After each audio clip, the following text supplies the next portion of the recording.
So, I mean, did any of you guys play the Fusion Frenzy demo? Yeah, I And remember never, that. and never buy the full game. And just keep Never playing bought it. Never keep playing the demo because it was just so much content. Yeah, it was weirdly a large amount of content for that one game. I'm like, okay, what if we got the full version? But why though? And you all wonder why they don't do demo discs anymore. You're the problem. Now, listen, Prey 2 had a demo, and the demo was buy it, play it for less than 2 hours, and return it on Steam.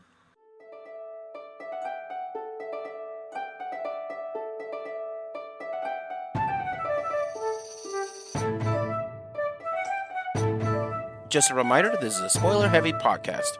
Different series that require a spoiler warning will be in the description.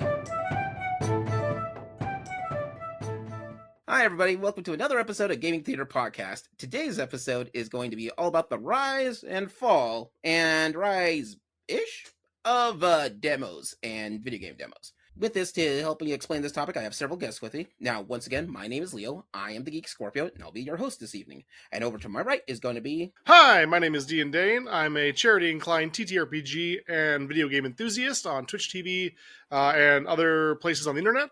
I remember when demo discs came in magazines, and I thought this episode was about Demos.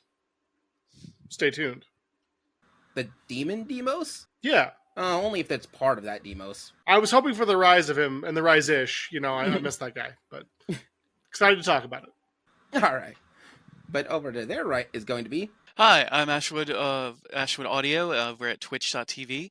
I'm your fancy-focused charity streamer, and you can consider this a demo of my presence over on the stream. Hey. Nice. All right. And over to their right is going to be... My name is Liz, also known as Zombiehand. I do a lot of work with GTP. I'm an artist, cosplayer, soon again. I'm so excited. And yeah, I'm just here to always help support GTP. All right. We appreciate it. And over to their right is going to be... Yo, I am Tomatoman, also known as Brandon, or whichever direction you want to take that. And I do a lot of video stuff, and I also do work with GTP, and we're working on a very, very time-consuming project that seems to never end because things keep happening. Yeah, that's kind of happening. Maybe you'll have a demo of that project. We technically do. We have a trailer out. And then I did a mock-up of the DVD. After all, trailers are the demos of movies. I mean, yeah. Yeah, that's what I said. All right. And over to their right is going to be... Hi, I'm Ian, Historic Nerd. I do retro gaming history retrospectives. I can't talk anymore. Don't know why I'm even trying. I do those on YouTube, Historic Nerd. Yeah. All right. Before we get started, let's take this over to the magical merch booth.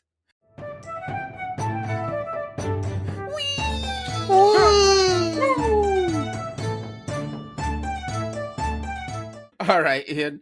You want to do the magical merch booth section? Yeah, sure. I'll talk about what I'm working on.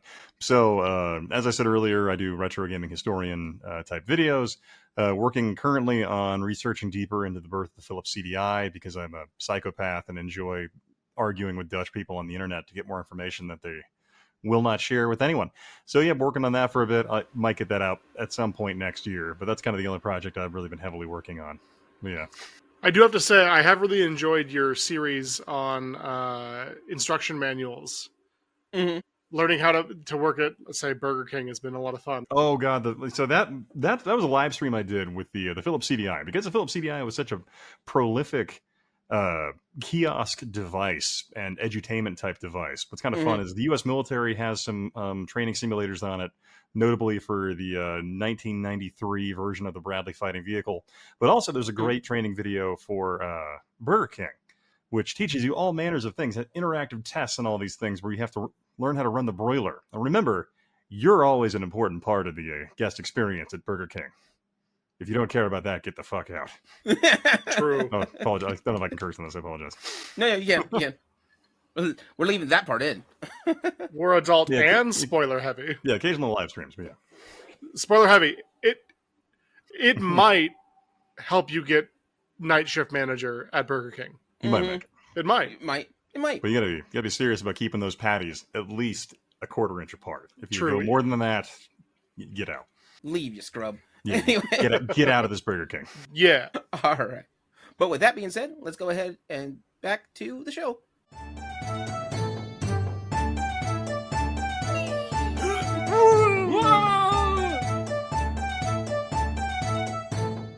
So here we are talking about the rise and fall and rise-ish of demos, because there was and we have to say it that way because there was a point in time where demos just for video games ended up going away for a while, and we'll explain where that leads in.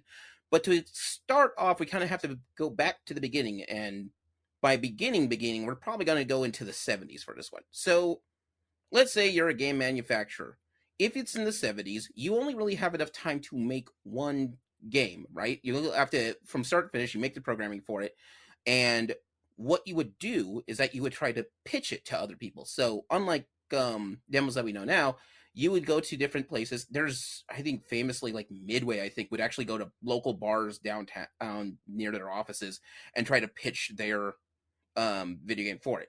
So what you would do is that they would set up the video game. It would have different quarters and be a quarter muncher, and people would come check it out. And then periodically, if other people outside of that would be invited in to look at this game live in the bar setting. This is sort of where we have that. If you've ever found it, there's certain video games, like I know Donkey Kong has it. They're called cocktail games because they're designed with a flat base, so that way you can put a drink on top of it. Which is funny because if you ever go to any of those retro arcades, I will put my drink on the thing, and then one of the managers or someone will come up to me, hey, you can't keep your drink there. I'm like, I know this. This is what it's supposed to be. This is why we have this. That's why it's called cocktail style. The new ones actually come with cup holders attached to them, which is like, Well, that's because arcades are now back in favor with the bar. It's a very different mentality for them. We used to be a proper country. That's all I'm saying.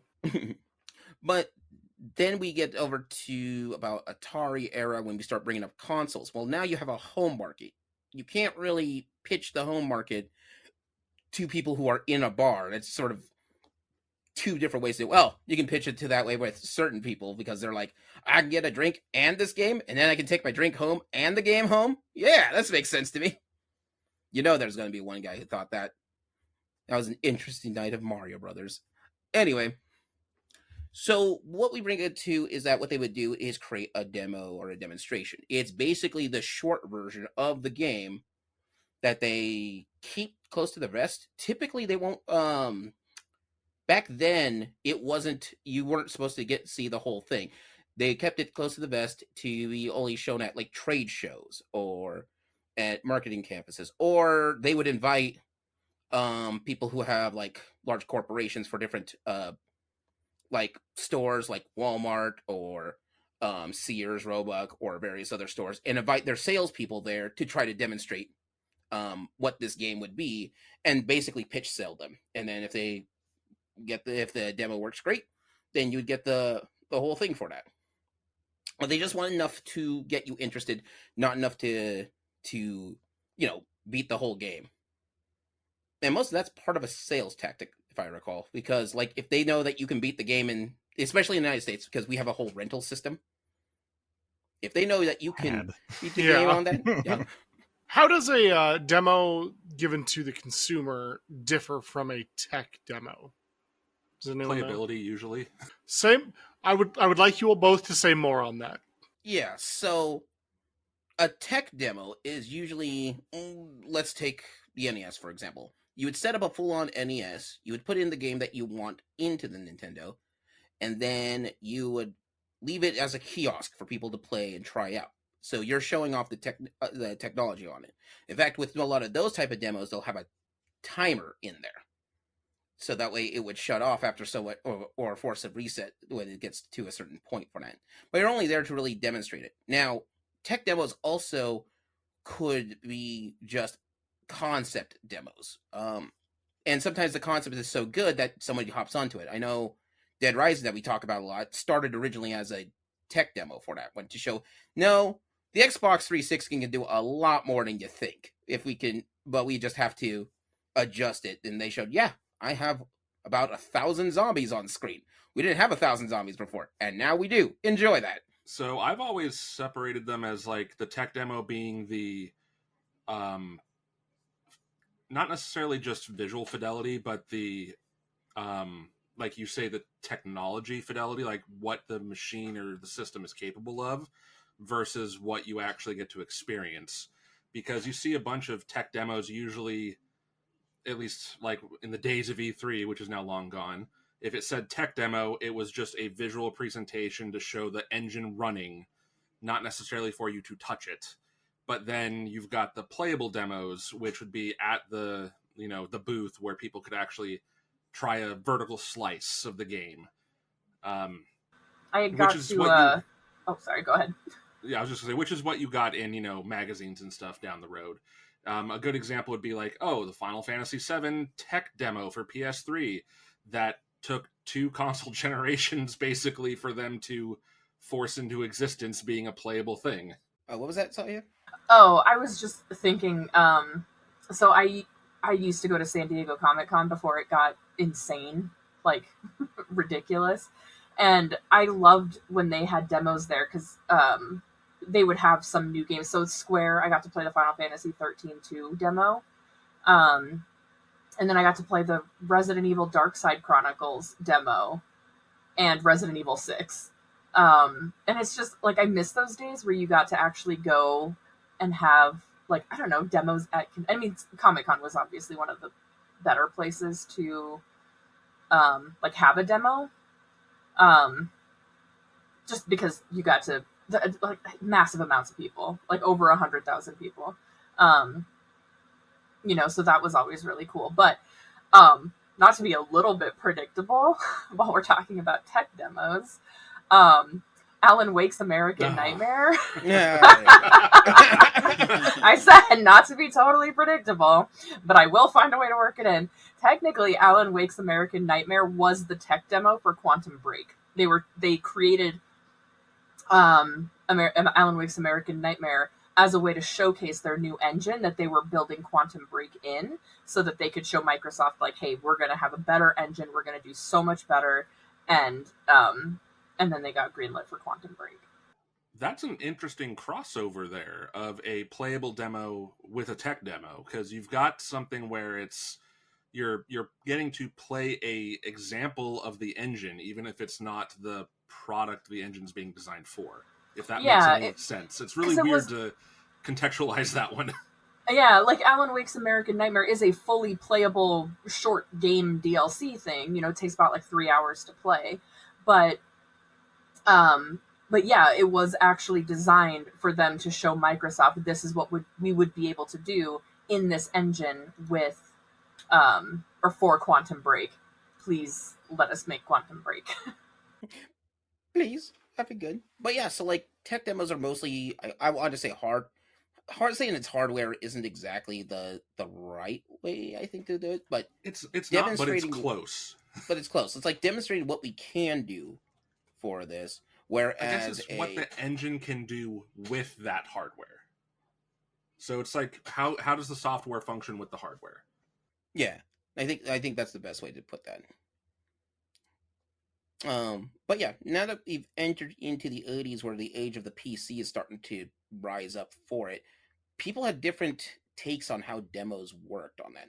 But so there's a few different ways that did. At this point, gaming magazines were coming around. They were kind of indie, I think, with gaming magazines early on in the early 80s before we got to like Electronic Gaming Monthly and various other game things. But what they would do for the PC side is that they would have a disc that would come with the demo of the game that you could play, and then at the end of it, if you could get through it, it would have, hey, here's the release date of when the actual game is expected to come out. Check out your local game stores if it's there. But since it's the 80s, there's a chance the game never even shows up. That's also a thing that could happen. I guess you could also say technically the game demo, even with the PC, kind of originates from software demos, not even just game demos. Like, because at that time, that's I think how John Romero and John Carmack decided how they got their whole thing going with id, was they were originally working with software that was bundled with magazine orders. They worked for a company that basically would send out demos. Yes, It was a magazine. it was software subscription demos, model. though. Yeah, so they would do that, and they would go and actually like make Masters of Doom. The book actually talks about like what they ended up doing, and they borrow computers from the company on weekends to go work on Commander Keen at their like little lake house. So they would do that, like steal them over the weekend, and then making like their own version of Mario Brothers. But no, yeah, they worked for that, and that was a model where they would just basically the magazine was like, hey, subscribe, and we'll send monthly / bi-monthly software packages for you to mess with. Mm-hmm.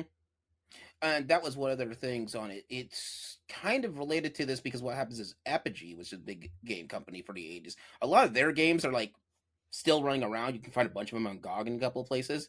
But what they had basically what we would know as shareware at this kind of shareware. So they had two sort of ways of doing that. Shareware was you would get the demo of the game built into the game itself, happened to have a phone number at the end of the game itself, and that phone number will you can call it and put an order to get the actual game for it. And they usually come in like I did this like they're usually the first 1 or 2 levels of like a variety of different games on that. Yeah, see, it's the drug dealer model of the Yeah, first that's kit the is one. free, and then they charge you for that after. But yeah, Yep. it was always that was a really common thing. But I would like to. I don't know if you guys ever experienced this, but when I was growing up in Northern California, you'd walk into like a computer store or something like that, and by the front door there'd be a cardboard box of shareware games that Mhm. you could kind of rifle through, and you could take the disc home and put it in your computer. And that's like one of those things that like socially you wouldn't want to do at all anymore, based on Yeah. just Hey, just take the social disc. cybersecurity behavior. But that was just absolutely common for the era. And then like you'd play the game, get to the end, and then you'd see the PO box number, you'd send a postcard or whatever to. Mhm. Yeah. You sent them a postcard, and then they would mail you back in a few weeks for whatever that game was. And because like some of those games, I remember that's how you had to get the original Civilization, but Civ was at the time technologically, I think it was like 2-3 discs, 3x5, but they also had the 5.5 floppy version, so that was like 20 of them. Mm-hmm. But I noticed in the notes you had Quake listed as one of the shareware ones. And what's fascinating about Quake is that id tried to do basically the same thing they had done that was so successful, shareware. But the mistake they made was they put them out on CDs. And so what ended up happening was they actually had the full game of Quake available on the CD. And then you would buy it, and then they would just send you a CD key that would unlock the rest of the game. And a lot of people figured that out almost instantly. Yeah. So initially, Quake sales suffered horribly because of that oversight in terms of id trying to want to control their distro model. I remember there's Quake. It's either I believe it's Quake or Doom. I think it's Quake actually that had the old joke. There's more pirated copies of Quake than Quake. Like they're just people would just keep copying and pasting it. And then you could just run that one CD key and it would crack the whole thing. I mean, it was immensely common in the mid 90s, especially when like CD burners became affordable. Oh yeah. The main thing that kept like copy protection basically a lot of companies didn't do it because like who's going to have 10 grand to have a CD burner, right? And then that technology came down to like where it was like $300 for a CD-ROM with the CD burning capability, $200, $100. So like there were kids in like my high school that were running their own home business, just burning copies of games for people. So that was a whole thing that was happening in the 90s.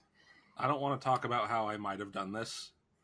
As long as it wasn't Nintendo games, I think you're fine. Yeah. They're the hardcore ones. Yeah. I'll come after your children. There's a statute of limitations, I'm sure. Yeah, I think so. I believe it.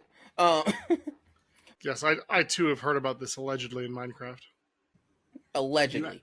You actually reminded me, so I added a note for it to bring up once we get to the PlayStation era. But I have an example actually of a home console shareware game. Another weird kind of demo distribution model that I bumped into when I was doing some research on it. It's a weird one, but it was for Seventh Guest and Myst. No, but Seventh Guest specifically. They would have, keep in mind, in the early 90s and the late 80s, PCs aren't everywhere. Like, nowadays, you just have a computer, and that's about it, right? So what they would do is that they would have It's right computers, here. but yeah, it's right there. I sees it. But what you would do is they were adding on, they were selling CD-ROM drives. But to push the sale of CD-ROM drives, they were showing off how this technology would work. So what they would do is that they would use Seventh Guest as the visual demo for that. And they're like, yeah, you get the CD-ROM drive. Oh, neat. What about that game over there? Turns out a good portion of CD-ROM drives back then were sold with Seventh Guest as a copy of it. Boy, that would not fly today. Well, I mean, just like Myst and Seventh Guest were one of those early innovators in multimedia in terms of how the gameplay happened and all that stuff. And a lot of the companies followed suit with FMV type stuff, but with especially like the PC revolution and MPEG capability and CD-ROMs becoming more prevalent, it definitely was a huge driver for adoption. Yeah, but that was a different marketing tactic. That one, they wanted to sell CD-ROM drives, so they kept copies of Seventh Guest. You can get this game, and you saw it before in the demonstration, and that's like that whole tech demo thing you were talking about, Dane.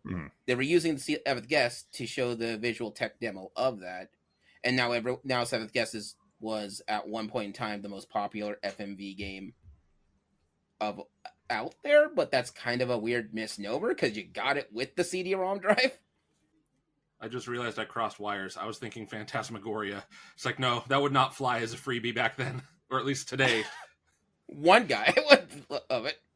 I mean, Seventh Guest still has murder and all kinds of other horrible stuff in it. Yeah. Depending on how you actually play the game, but yeah. Mm-hmm. We just stop the game before the murder happens. Like right before. Like hard cut to black. What is it? The demo. Did Sega CD have demos? Because I know one of the things that I think Sega CD did. Sega CD had like a sampler that came with it. I don't know if they did anything beyond that.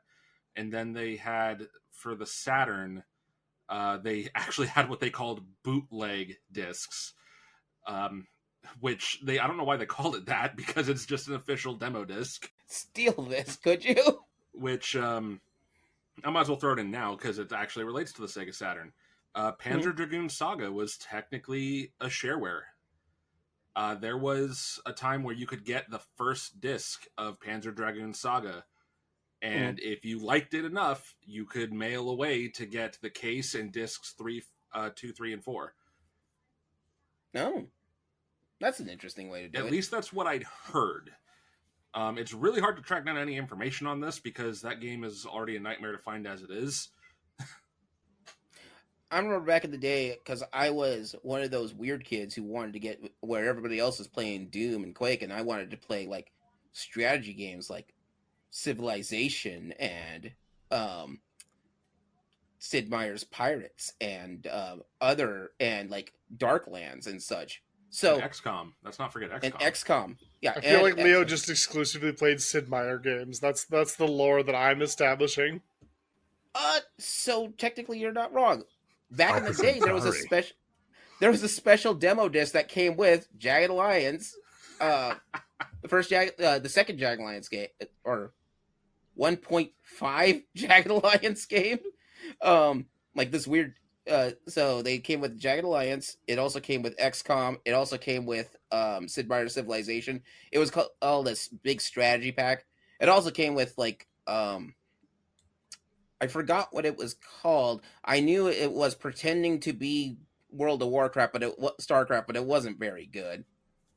It was like you had a base, the end. You can't expand. You only have 4 buildings. Enjoy. They have like 10,000s and thousands of health, but you only every creature only does like 2. You'll be here for a while. The original tower defense. I remember Command & Conquer came out and only had the 1 level. Yeah, Command & Conquer had 1 level. Which, by the way, trying to go back to the OG Command & Conquer, I forgot that you could only click on the units one at a time. Drove me nuts. Oh my god. No, how did you play that? Not well. Not well. I didn't say I beat Command & Conquer. I said I played Command & Conquer. These are 2 different conversation points. This is true. But yeah, sometimes with... and I bring this up because strategy games and such are not exactly... They have a hardcore audience, so like once somebody starts playing that, they're kind of hooked to it. However, not everybody jive with those type of audiences. So what they would do is that they would set a game pack with all the same games for a strategy game because they're more likely to get one of those down the someone would like it down the line for that.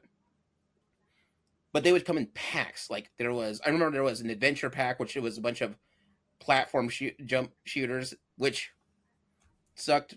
Kind of the one I got to play because it had Halloween Harry, and then it also had Duke Nukem, and then it also had Commander Keen, and it also had like 3 other ones, but they were basically the same game, just with different colored sprites for that one.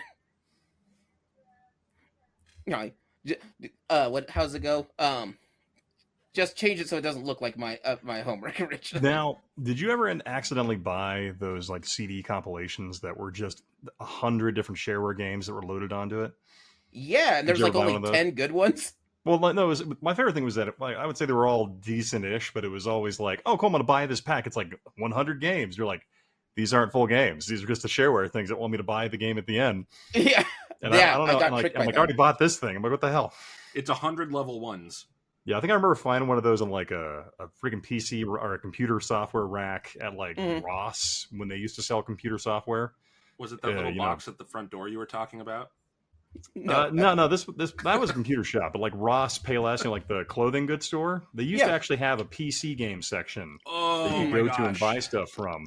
But it was always like the shadiest stuff that was like dumped off the back of a truck that somehow ended up at like Ross, Payless for clothing. But you just it was always fun because you'd find those shareware game compilation packs. This is just 20 shareware games. No, I bumped into that. That's how I found out that there was a game called Wacky Wheels, which looks an awful lot like Super Mario Kart, except it's like 5 to 6 years before Mario Kart. I think that model you're talking about, Ian, kind of survived into the mid to late 2000s. Oh, I can believe that, yeah. Oh, yeah. I think because it's reminding me of like those like cardboard jewel cases that would be like 10 in 1. Mm-hmm. And they're like just like a little bit of bejeweled, but not. Yeah. I call those like the grandma getters. Because it's your grandma walks by, is like, oh, I love Bejeweled, and they buy that, and it's some weird variance where it's reskinned to like, oh, it's all got pharaoh head characters from like ancient Egypt, but it's basically Bejeweled that's been reskinned, and they will play 30 different versions of Bejeweled, and they'll just keep buying those software packs, and of course they're loaded with spyware. It just was always a huge problem. Most of the time, there's only 2 games different, and I say games with giant air quotes between each pack. So we're talking about all of those ones. Let's move on to the 90s and how, well, we're already kind of in the 90s right now. Because demos can move around. The big one in this one is, I remember PlayStation Magazine would have demos all the time. Like, you would get a PlayStation Magazine, you'd get a demo that came with it. I remember that's how I played Final Fantasy VII the first time. So, this was my jam. I absolutely loved the PlayStation 1 demos. As I was talking to Ian, actually, before everyone hopped on, Final Fantasy VIII's demo is just, like, drilled into my head because the way the demo starts up is like, oh, you have Renoa, and Squall, like and Irvine? you're doing the first... Oh, no, it was Irvine, you're right. No, because I know Renoa was there, and I remember because you're doing the Dalit mission, and when I played the demo after I played the game, because I just happened to find the demo disc, and I remember when you're doing the demo, and you talk to Renoa, because she's not supposed to be there, she just says ... Also, a really fun exercise in making yourself giggle is pronounce Renoa like quinoa. Oh my god. That's just an aside that makes me laugh sometimes. The thing that always like threw me for a loop, because when I did eventually play the real game, the full game, I was like, this is not the same. What is happening? Because like they throw you into the early mission with these characters that you do not have, and with junctions and stuff that you do not have and do not know anything about yet. And it's like, I don't think I actually got Leviathan until disc 2. I think you get Leviathan in disc 1 I think you have to draw it from Biggs and Wedge when you're leaving the tower to go back to the beach. You draw Leviathan from one of them. Are you sure that's not Siren? No, I'm not sure. I will say Xenogears is a demo did the same thing in terms of having characters introduced at different points and the game actually pointing it out in some meta fashion that made it pretty interesting. I remember I played the demo for Tomba #1. Couldn't find the game Tomba #1, but I played the demo of it. Wait. Tomba or Tabal? I don't remember exactly. Because Tabal #1 was a fighting game with the art by Akira Toriyama. Not that one. Tomba was the pink-haired man who lives in a cave. That was a side scroller. That's the one. Okay, there you go. Tomba. Yeah. But I only played the demo of it and couldn't find it in stores for some reason. And then when the PlayStation 2 came out, they still did that with demos and such. My favorite one is playing the demo to Orphan. I didn't realize that was most of the game of Orphan when that came out. I was today years old when I learned this. Mm-hmm. Yeah, it was like one stage of Orphan, but it turns out that Orphan's not a big game. You were right. It is Siren, and you don't get it from Biggs and Wedge. You get it from the Elverett boss.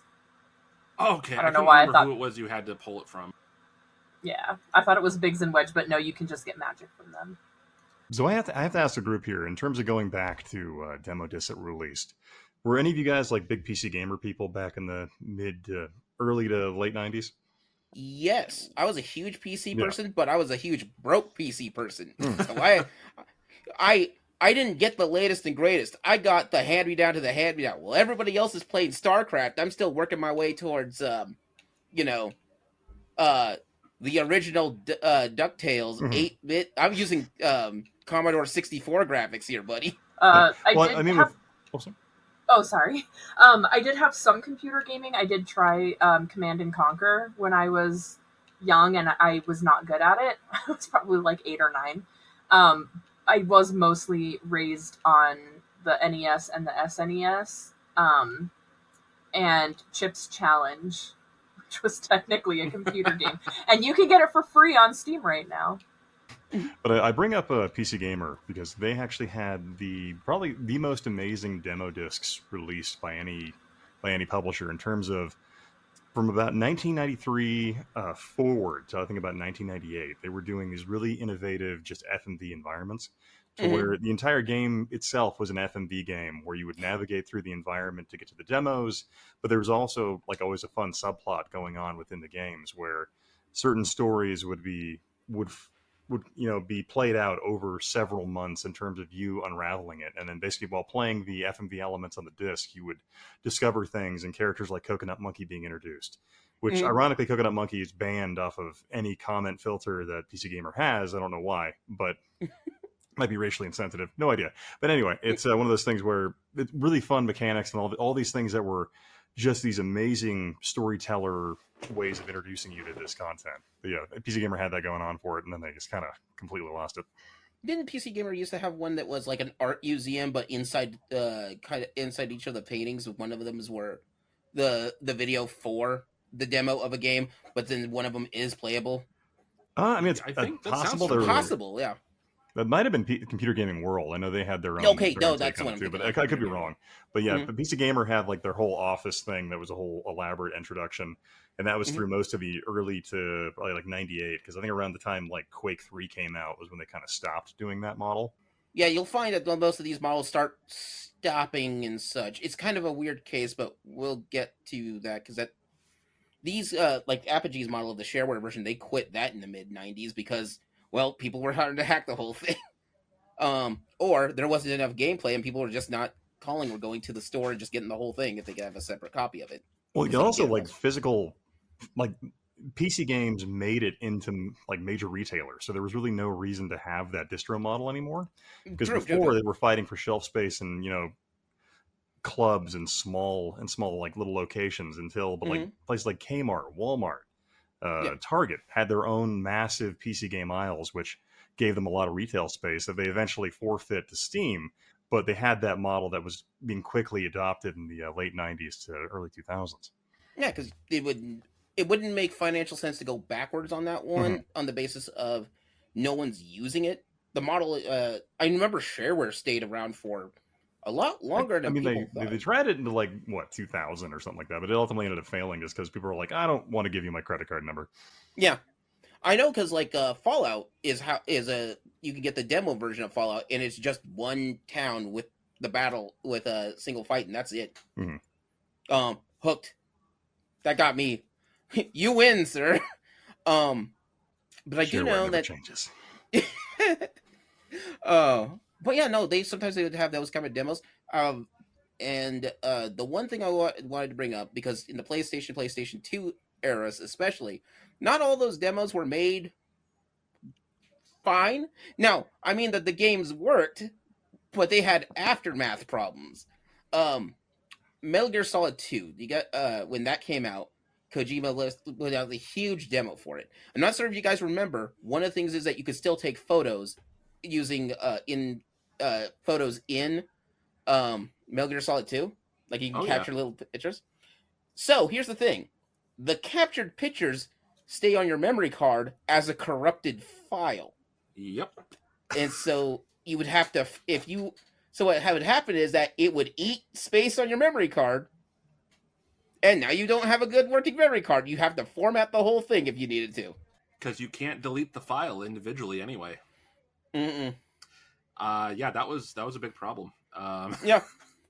Another. I came back, we took 16 photos of that. I'm like, yeah, I can't wait for Metal Gear Solid 2. I'm like, what? Why is my memory card full?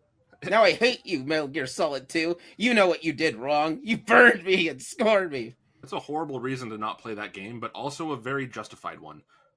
I eventually got back into playing it. I just didn't. How many years? So, no, when it came out, I got it when it came out, but I just never used the camera because I didn't trust it anymore. Well, you see, Kojima, being the true artist he was, Yeah. knew that by frustrating you, you would have the most, realistic military experience. This was actually a prediction for the future on how all information that's digital is corrupt. This is a metaphor. It's actually a metaphor, a commentary for oligarchs. Massive ARG before its time. I was just going to say, I don't want to gloss over the sweepstakes demo discs that were really popular in the late 90s. Oh, yeah. I mean, think about how many pizzas were purchased from Pizza Hut to try and win 50 grand. At least one. From Possibly you, maybe. More. There's a Pizza Hut down the street from where I lived when I was a kid, so I had a couple of the demos. They had like 4 different variations of it, and it's like they all had different games on them. That's how I experienced Metal Gear Solid 1, actually, for the first time, was on the Pizza Hut demo, where I was given the, sorry, you did not win $50,000.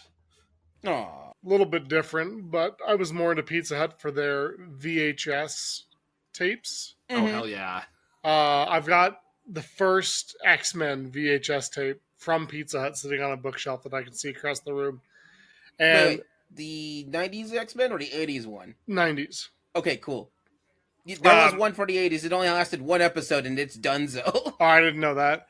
Yeah, and so like it's kind of funny that a lot of these restaurant chains would do demos, not just of games, but also of TV shows, movies, etc. That like you could get. I mean, you used to be able to buy VHS tapes at Pizza Hut of all places, And So Burger King. Oh, that's Yeah, true. yeah. That's true. So it's very interesting to me that like that was a common model of like, yeah, come get food and also buy a game, like or watch a movie. But guess. it worked. I mean, Yeah. I can, like I said, like I wanted to go to Pizza Hut all the damn time to get those demo discs. One reason because I wanted $50,000, and being a child didn't understand how that worked. But also because, hey, something else I can play on my PlayStation 1 that I don't have any games for except Jet Moto 2, and I got very tired of that very fast. I think Good old this is. Mountain Dew, the racer. Oh, yeah. I think this is the perfect time to bring up Sneak King for the Xbox 360. Yeah, I remember that. It's not the 90s. No. It's the 2000s. That was a full game. That was not a demo. Yeah. Oh my god! You know, but that's like, right. stuff It was a- still carries it. but you got it at Burger King. It's true. Well, you had pocket And- racers, too. Yeah. And it worked on Xbox Original or 360 because it had Did it both work on games. Original? Yep, it had Oh my both God. versions on the same disc. Look at Burger King Oh. being pro-consumer, understanding that the customer experience is the best Yeah. thing they can do for you. Yeah. Yes. Like you put it into the 360, it would load the 360 version. You put it in the original Xbox, it would load the original Xbox version. And Just ordered Nerd sounds like somebody who's gone through their training. Yeah, I've got their corporate training on the Philips CDI. Sorry, it's been bad. Those games are not good though. No, they're awful, but like, screw The best it. kind you of know? awful. Yeah. Oh, what was it? The one I wanted to bring up before we left off of these demo discs is the one that was the nightmare for a lot of people. When Beautiful Joe, I think it's 1 or 2, one of them. If you put your disc in to play the demo of Beautiful Joe, which sucks because it also has a demo of I think Tekken 3 as well. So it is Beautiful Joe 2. Oh, is it 2? Yeah. I'm pretty sure it is because I actually have this demo disc over in the other room because when I learned about it, I was like, I need to own this. This needs to be in my room at all times. But your disc is cursed. It is horribly cursed. It is, and that's why I need it. No, so like here's what you do. If you put the disc in and you still have your memory card inside your PlayStation, it will erase all your data on your memory card. That's it. And then put in I think it also corrupted it too, so you couldn't undo it. What it did is it corrupted every single file on the memory card. Oh, that's much better. And I don't remember if it would let you reformat it. Like, I think it was that bad of a corruption that it just screwed the whole thing. I remember that PlayStation came out with a letter like, "Our bad." Yeah, This didn't it's work like, out. whoops. Oopsie doodle. Happy holidays. You need a new memory card. Enjoy. But yeah, sometimes discs didn't work out great for that one. Now we still keep moving on with discs in the mailers because magazines and such will still be a thing for a while until we start getting into Xbox and Xbox Live, where you could just download the demos from wherever and just take it digitally for it. Now this is where I lived. The Yeah. Xbox Live demo section is where I lived for many years. This was kind of a double-edged sword for me back then, but I'm very curious on how Ashwood swam through this humongous ocean of demos. Hey, Ashwood, you got Uno on your Xbox? I do have Uno on my Xbox because it is but I only have the demo for it. But no, so we grew up poor, so we didn't have a lot of money, so we didn't have money for games. So what we would do is pay for Xbox Live to be able to play with our friends, but that was where all of the gaming money would go for the month or for the year. And so we would play in the Xbox Live demo store all sorts of different games that would come out monthly. And you would have like this phenomenal selection of terrible games. Like some were great, some were great. There was the Shadowrun demo for a game that I believe never came out. Or it did come out and then was reformatted back into the demo servers. Oh no, that came out. But we played the demo nonstop for hours on end, and we would like for months to years. My roommate even booted up the old demo last year during the summer, and Nice. it was still hosted. There are still people hosting that demo. That is so crazy. So, I mean, did any of you guys play the Fusion Frenzy demo? Yeah, I And remember never, that. and never buy the full game? And just keep Never playing bought it. Never keep playing the demo because it was just so much content? Yeah, it was weirdly a large amount of content for that one game. I'm like, okay, what if we got the full version? But why though? And you all wonder why they don't do demo discs anymore. You're the problem.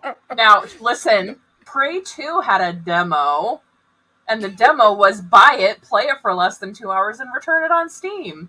We did this. No, but legitimately, the devs for Prey 2 did that. They released Prey 2, and people were like, well, I'd really like a demo to see if I like it. And they were like, play it for less than 2 hours and return it if you don't like it. That's your demo. Like, That's such a shitty thing to say and do.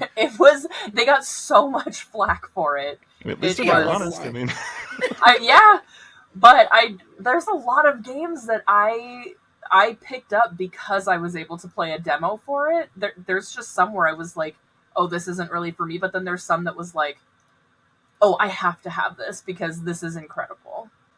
But I have demos, and I'll mess around in them, and like there's a lot that I've decided to pick up because the demo was really good. So it works. Demos should always be a thing. So, I mean, okay, so this is going to sound really bad, but I actually treated piracy as demoing for a long time because it's like, do I really want to drop $150 on this game? Which is, I mean, if you convert it to what it costs now, it's like, oh, yeah, no, that's going to cost you like $4,000. It's like, do you want to really drop that kind of money on this without knowing how it plays first? The answer is no. I mean, is it piracy if you were never going to buy it to begin with? Oh. Technically, yes. No, because again, some of these games that I did this with, I did buy. They didn't cost $4,000, but I mean, that was a poor example because I think the most expensive one is like $2,000 at this point. But I digress. The point is, video games are stupid expensive sometimes, especially if they're older and didn't sell well originally. But they can also be amazing. So, you know, piracy was like, oh, I'm going to try it. If I like it, I'm going to go and find a way to get my hands on it at some point. And that happened quite a bit. And I'm sometimes ashamed to admit that I have paid, unfortunately, too much for some games. But, I mean... I've answer done your the same question, thing. Does it count as piracy? I'm not a lawyer. I'm not at liberty to discuss what is or isn't considered piracy. This also works. Also, as a disclaimer, GTP is not telling you what to do or not to do. Yeah. We're Just also as not a telling you note. where to get it. Yeah, when the first If game you I edit your ever host file, you can get in there. the first game I ever pirated was Sid Meier's Pirates back in 2007 or Oh, the 2008. And, And the irony is worth it. oh yeah, but now I've bought it on Steam and the PSP, so I own it, and I don't have the downloaded one that was so long ago, but Sid Meier's not it gonna be worked. fast. But I did play the whole I did play the whole game. Hello, I'm Sid Meier. Can I come in? What are you, a vampire? No. I did stay play out. the whole game, You don't know what but Sid Meier is. I've paid valid. for it twice now because I love the game so much. To be fair, it is actually a really fun game, so... It is super fun. I really like it. I mean, I really like the ship Sid Meier combat. could be a vampire. He made that weird Darklands game, and there's a vampire running around that. Can't say he didn't. Valid. I was a good, law-abiding boy who never downloaded anything illegally. I have never heard Dane lie harder. Sure. You know, in polygraphs, as long as you say you did something, they don't care. No, in polygraphs, if you clench your butthole really tightly, it'll They actually have you'll. they have pads for that now. No, I thought that this would work forever. But I've been practicing my Kegels. It used to be. It My used to be if you clench your butthole the whole time, everything looks like a lie. And so That's then when they you can't do that, tell you the just truth tell from them the I lie. have to poop, so this is happening, man. But I guess they have That's pads one for way to that do it, now, actually. and that's Just increase your stress level, and they can't actually get a good baseline. yeah. Dang it! Everything is ruined now. But just remember, they're going to give you a 35-page questionnaire before you go in, and the goal is just to make you screw up and not remember what you put on the things. That's the entire goal. Oh the yeah, actual, so the being actual honest polygraph is- doesn't work. Look, I've taken the SAT before, okay? I think I know what I'm doing. It's not admissible in court anyway, so Well, it's not. I can say this as someone with a TS clearance that this is how they do it. Yeah. yeah. So, anyway, back to demos. Demo I don't want to demo jail. Yeah. I think Timeout was a demo for jail. Like a child's demo for jail. Anyway, unfortunately, we are now gotten to the fall of demos. So here's the problem. Demos are already coming around with Xbox Live and a lot of different shareware things. But at this point in time, we also have, people who are wanting to put out demos from Kickstarters or demos from different, other, ways to get other funds for it. And then crap out on everybody. And so, there's a thing in when looking into this subject, it was kind of a weird timeline that you bump into.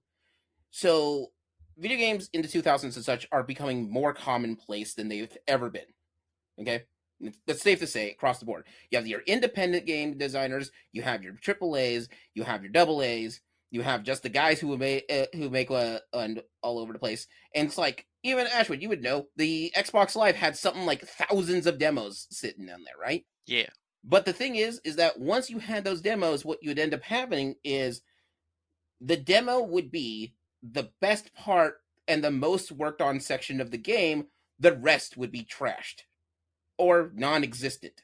And so people kept feeling like the rug was pulled just underneath you because, frankly, I bought this game where I was going to be an elf flying through the skies, fighting a vampire. Turns out I started my story as I was flying through a vampire, and now I'm a peasant farming, and that's the end of the game. Or the games are super short. Like, they would only make it for, like, the game would only be, like, 20 minutes long. The first 10 minutes was the demo. So, like, they just gave up on you, or not even get made at all. Like, they would invest into the funds for it, and that's it. The demo is as far as you can get, if you can get the demo at all. And so what they would do is that instead of making games with a demo, they'd go the opposite. Make the game without the demo, so buyer beware, and let's hope you will purchase the game itself. And it was a real struggle. And the problem with that is this weird statistic for that. Games at the time, which had demos, actually sold less games than the ones without a demo. So why put the effort into making a demo when you could just make the whole game for it and hope that the word of mouth will get you moving around? Yeah, there's a whole soapbox I could get on if you want to hear this. I don't know. Zombiehand over here was confessing to crimes. Well, no. So essentially, what you Was had saying, was nah. in the early '90s to late '90s and the early 2000s, you had limitations of bandwidth and distribution, right?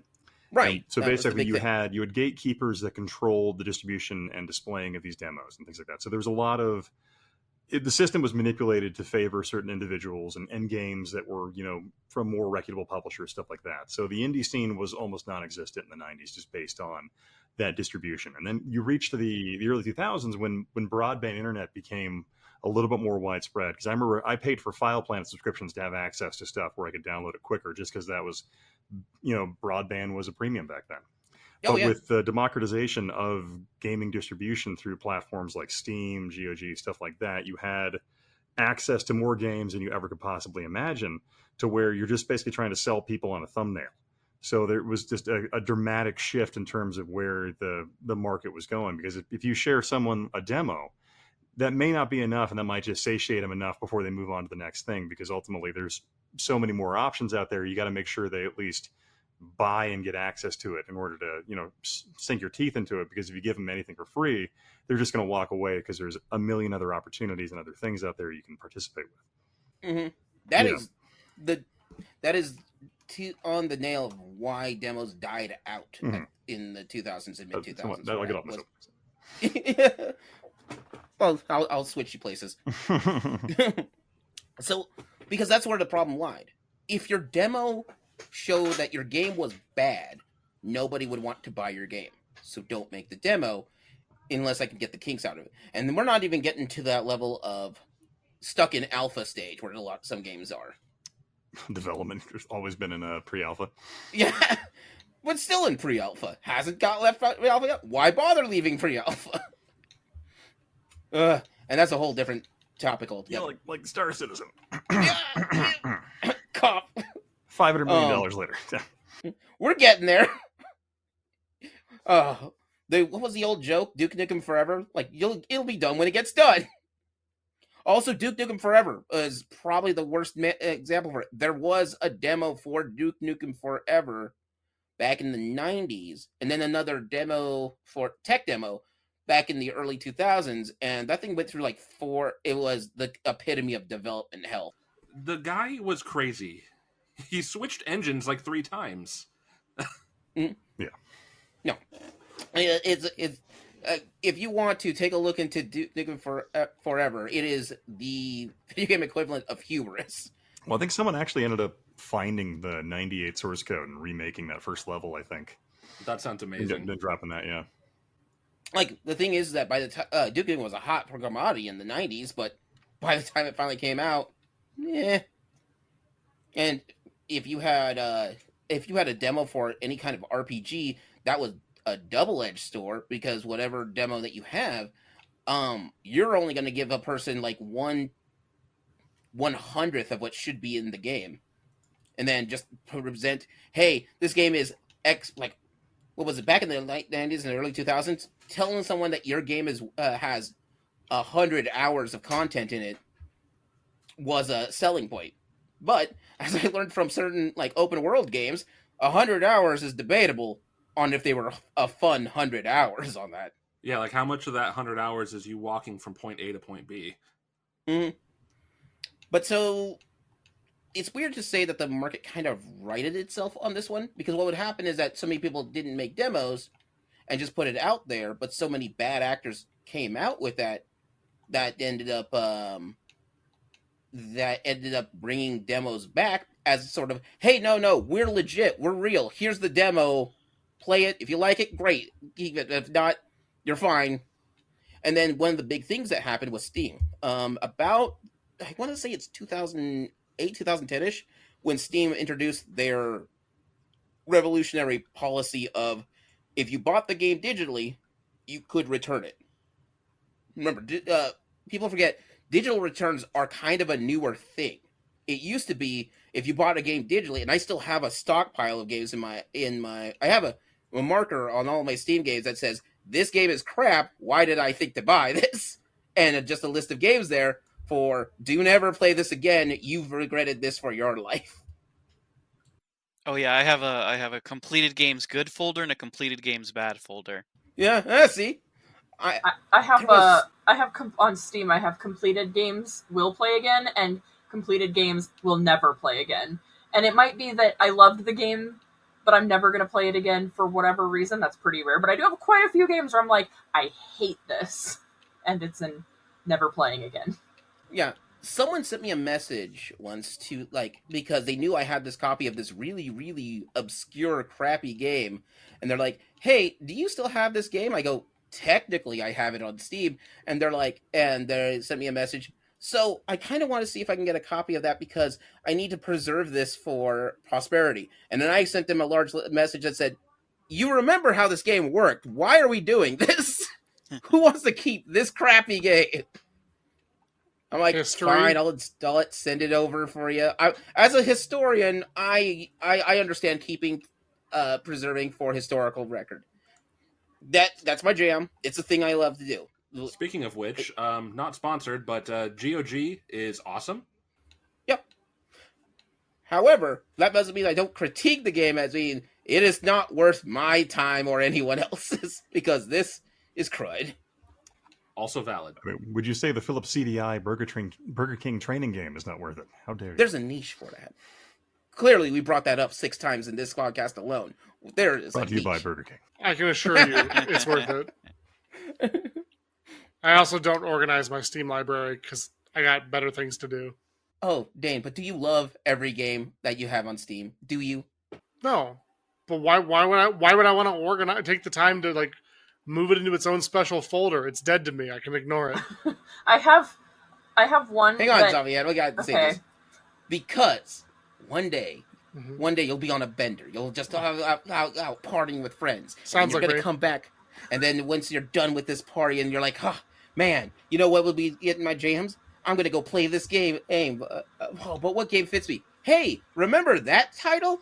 Why did I put it? Just Why because is it this such a happened good- to you the other day when you were looking for one of, I think, your railroad games that you were going to play, and you were like, one of these is bad and one of these is good, and I don't remember which it is, so I'm just going to play it because I want to. And it was the bad one. Yeah.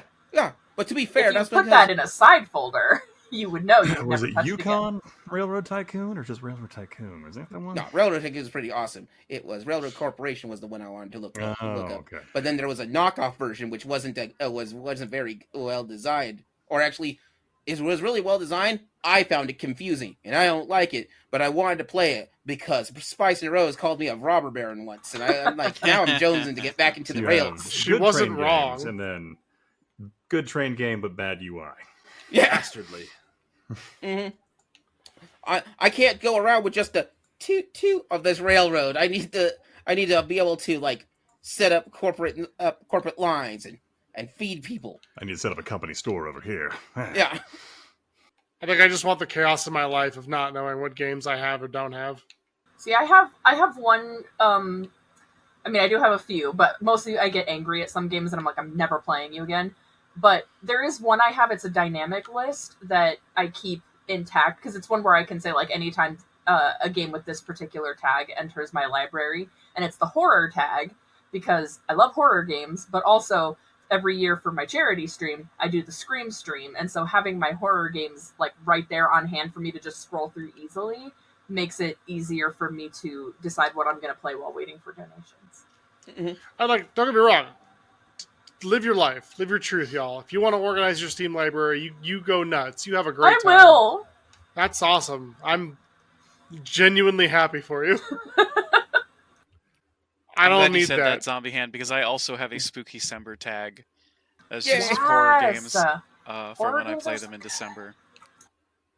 Oh, nice. I love spooky games all year round whenever I'm in the mood for them, but I love doing my Scream stream in November, but I should do spooky December. That would be fun. December's Nightmare a really, Before Christmas. it's my no, like real horror games. But Oh, I yeah, love it's a nightmare. I love my birthday's in December, and Parasite Eve is the perfect game to play during December after Christmas, between Christmas and New Year's, because that's when the game takes place. It's perfect. Brought to you by Cross Media Crusade. I should do that. I should play horror games in December. That would be fun. And see, the thing is, I got hooked to Parasite Eve because I got to play the demo to Parasite Eve, and that's an amazing game. We got there. We got there. But I played but this was the dark ages when there was no demos on Steam. You just had to play it where it lies and hope for the best. And that's why I went over back to GOG for a while, because GOG I knew what was getting into. They're like, okay, this is going to be, you remember this game is from 1987. I'm like, give it to me. I'll have it done in like 10 minutes, I guess. It's not that great, but I'll do it. But now demos are coming back as sort of a kind of like a weird way to prove, hey, no, we're real. We're here. Get used to it. This is a great game. Please play this. And now we call it early access. Yeah. I mean, early access started that way. That's what early access was supposed to be. It's very true. And then capitalism ruined it. Mm-hmm. So you're telling me I could never release the game and just make more money? It's an infinite money glitch. Yeah, it's weird. Only if your game is good enough. Not every game can have that infinite money glitch. I don't know. There's some pretty terrible games that just release under early access and they still get a ton of attention. Yeah. What was that one? We all played it. Dane, we played it a lot when it's the corporation collecting trash. Lethal Company. Lethal Company. Yeah, that was early access, but it received such wide acclaim that it basically just put itself as a standalone of gaming for a couple of months for streamers. It's a fun game for sure. So I know you can get the demo for back in the COVID days, back in the 2020s. You could get the demo of not Lethal Company, Among Us, and you'd be able to play it with anybody who had Among Us. Not even the full version, just anybody who had Among Us. Mm-hmm. And there's some novel systems for that. Like, I wouldn't call this a demo, but as a feature, Jackbox, where you literally did not have to own. Well, as long as one person had that game, everybody could play Jackbox, and you could have like 100 people if you picked the right game on that. Hell yeah. Or another way to go, which was weird DLC wise, but I thought it was genius with I don't know if Payday 2 was the first one to do it. I know it's the earliest one I experienced. If the host had the DLC was available for all players. But only the host needed to have the game to make that work. When it first came out and didn't get like redone like 4 times. Now it's kind of that's a weird place to be. But yeah, personally, as far as demos goes, I think demos are a smart idea, but they're also a confidence builder. If you are confident in yourself, in your game enough to put out a demo, then you're confident enough to say, hey, here this is. enjoy, and maybe you come back for the whole thing. It's the appetizer of your gaming experience. That being said, it could also be a confidence destroyer if everyone just shits on your demo real hard. I mean, it could lead to course correction too. I mean, there's a lot of good that could come from it.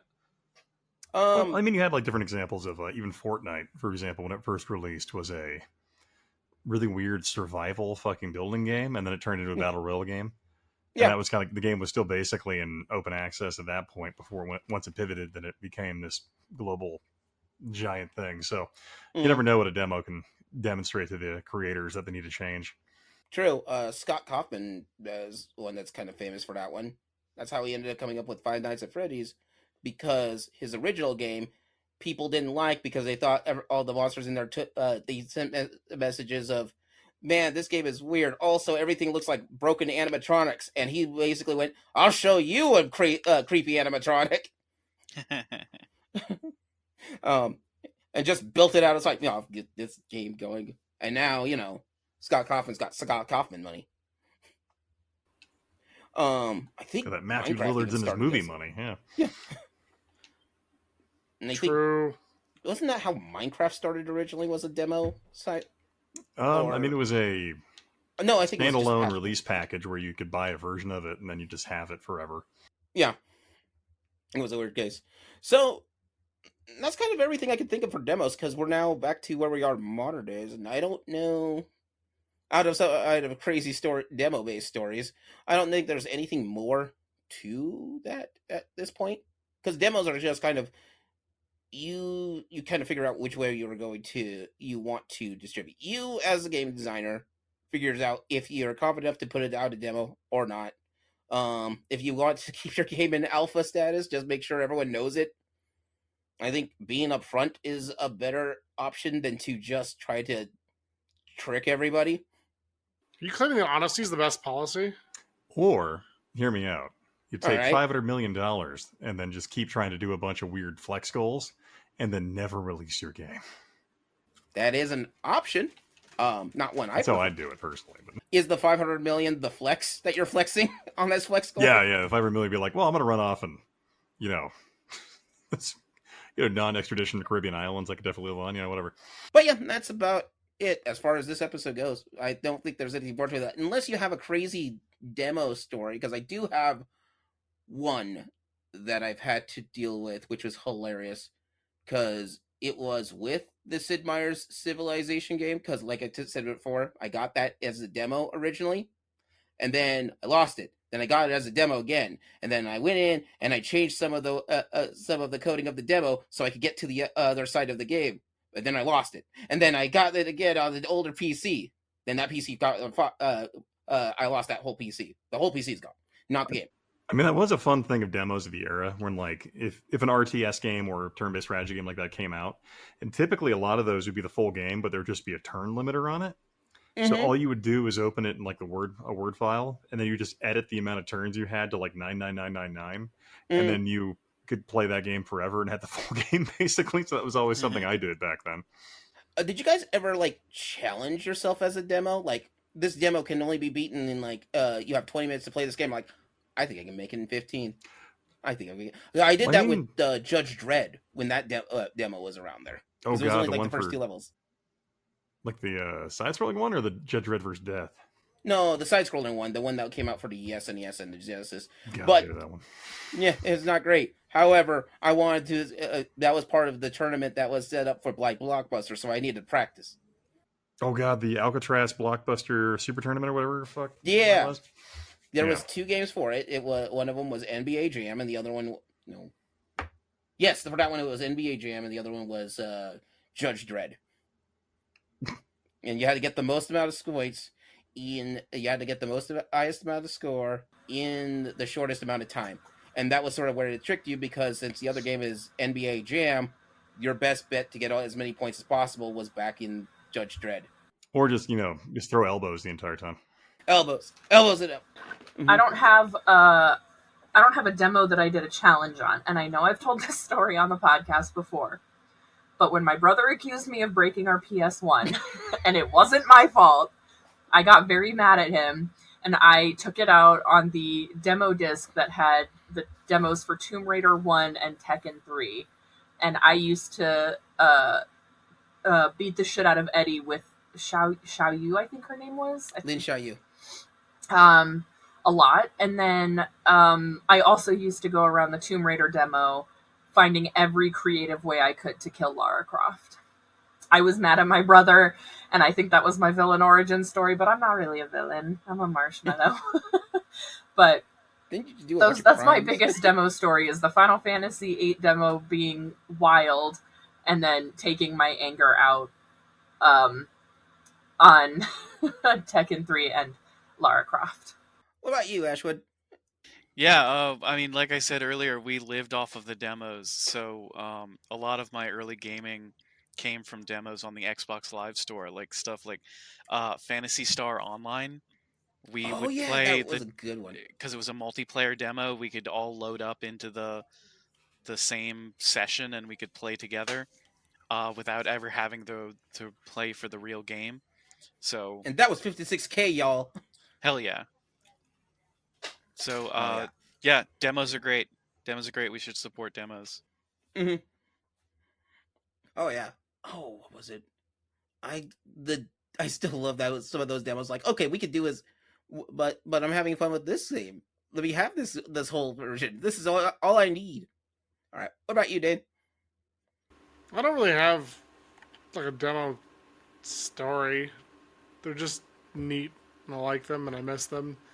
I did find out, we mentioned it a little bit earlier, but there is a copy of a game that I'm looking forward to trying to buy when I go to a convention later this month that has a demo of Final Fantasy VII on it. It's one of the versions I don't own yet, so looking forward to picking that up if I can. Ooh, you're going to have to give me that list, buddy, because I'm going to be hunting. Yay. Mm-hmm. I think we're all going to be hunting. Well, you mentioned it earlier. It's Total number 1 is the one that I'm looking for. Although I wouldn't mind if for some reason they have the Square's previews version or the international version. I wouldn't mind getting those either. Oh. But Total number 1 comes with a copy of Final Fantasy VII, a demo. Yep. So, and I don't own it yet. So that's my demo story. It's actually a fun fighting game, so it's worth it. What about you, Brandon? I mean, I actually only just remembered this as you were asking about stories, because I'm like, do I have a story? And kind of, like, when I first got my PlayStation 1, my mother's friend was arguing about whether or not the demo disc meant it had playable demos. Like, if you could actually play them. I was like, it literally says playable on it. And she's like, no, that just means it'll play the video. It's not going to actually let you play the game. And it's like, okay. Yeah, showed her. Because what do you know? I got to play Blast Chamber, the demo. Blast Chamber was a fun game, too. That was the pack-in demo. It had Blast Chamber and like 3 or 4 other games on it. Don't remember the others. I just remember Blast Chamber. All right. What about you, Ian? I think I kind of shared with you my experiences. I was primarily for demo disc. The demo disc scene was primarily a PC game type guy, so it was always Computer Gaming World and PC Gamer were the ones I invested most of my time in, and just the whole FMV environment that PC Gamer kind of projected around that time, especially the way they showed you content in a pre-internet era, well, a pre-internet distribution era. It was just amazing, and I have very fond, nostalgic feelings for that time, and they're gone forever, unfortunately. But yeah. Unfortunately, yeah. There is one last tale I want to bring up because this happened to be literally last year. So for those who don't know, in various, especially in the Pacific Northwest, there's actually a big scene for making your own video game using in television graphics or using old Nintendo schematics and such. So basically making retro games that are new, but also retro at the same time.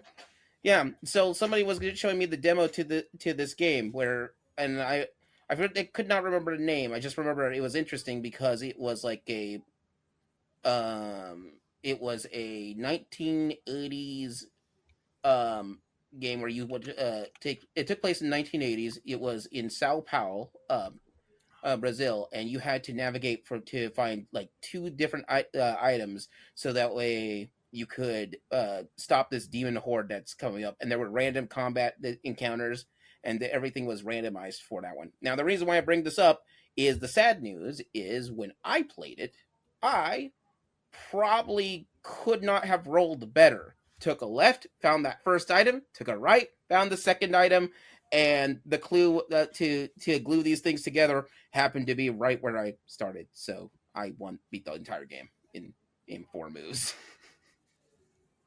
Nat is someone who needs. I'm like, the concept's amazing, but at this point, I beat the whole game somehow without trying much. Damn, bro. But Leo's over here being like, guys, what does new high score mean? Is that good? Yeah. But that is Just needs 3 letters for the leaderboard. How about Yeah. ASS? Nailed it. The greatest arcade player of all time. It's Alan Steven Schwartz. Stephen Anita Smith. Sass. American dad joke, sorry. Yeah. With that being said, our next episode, well, this might be out into the end of the year. Our next episode will be sometime in 2026. Hi, everybody. This is Leo from the editing booth. Just letting everybody know that we'll have one more episode in December on the 19th. That also being said, just to let everybody know, for the month of January, we're taking a break from the podcast, so there will be no new episodes coming out in January, but we'll start again in February of 2026. Can't wait to see what you guys there. And now, let's get back to the show. And if you guys are out, check us out. I think that's going to be amazing. And thank you again, Ian, for coming to this episode. Always fun to be here. All right. And with that being said, this is Gaming Theater Podcast logging out. Bye, everybody. Bye. Bye. See ya.